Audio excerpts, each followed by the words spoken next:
Welcome back to 10 Slide Info. The news which we already know is that DRDO successfully test-fired India's first indigenously developed Rudram-1 anti-radiation missile on October 9, 2020, which happened at the interim test range in Balasore off the coast Odisha in Bay of Bengal.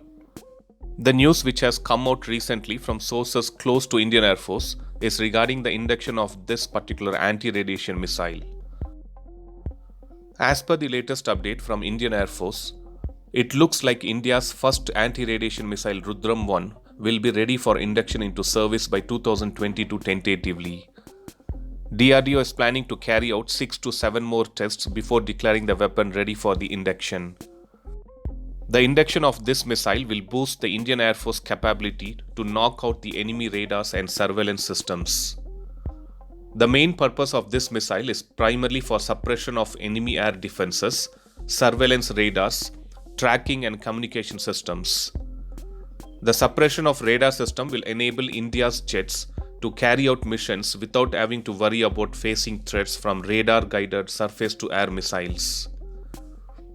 Post this missile's induction, the Indian Air Force will have the capability to perform the suppression of enemy air defense operations deep into enemy territory to destroy enemy air defense setup.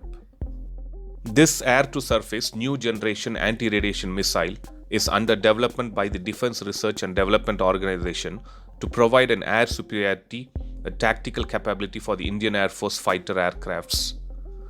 This DRDO anti-radiation missile has a range of 100 to 250 kilometers and capable of being launched from Indian Air Force Sukhoi Su-30 Mk fighter jets. It can be launched from a height ranging from 500 meters to 15 kilometers.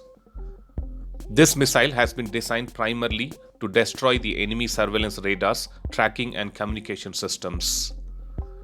There are also plans to integrate them with Dassault Mirage 2000, Jaguar, HAL Tejas and medium-weight fighter in future. The seeker is essentially how the missile identifies and locates its target, and this missile sends out radio frequency pulses that bounce off the intended target and rebound back to it. Once the signal has been processed, the range and position of the target can be easily determined.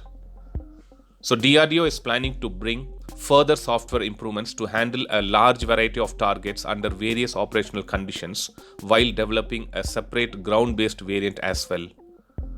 The ground-based variant of this particular missile can be launched from mobile launchers. So that was a quick update on Indian Air Force's plan to induct the Rudram-1 anti-radiation missile by 2022 tentatively. Thanks for watching. I'll upload another video with a new defense update or an aviation update later.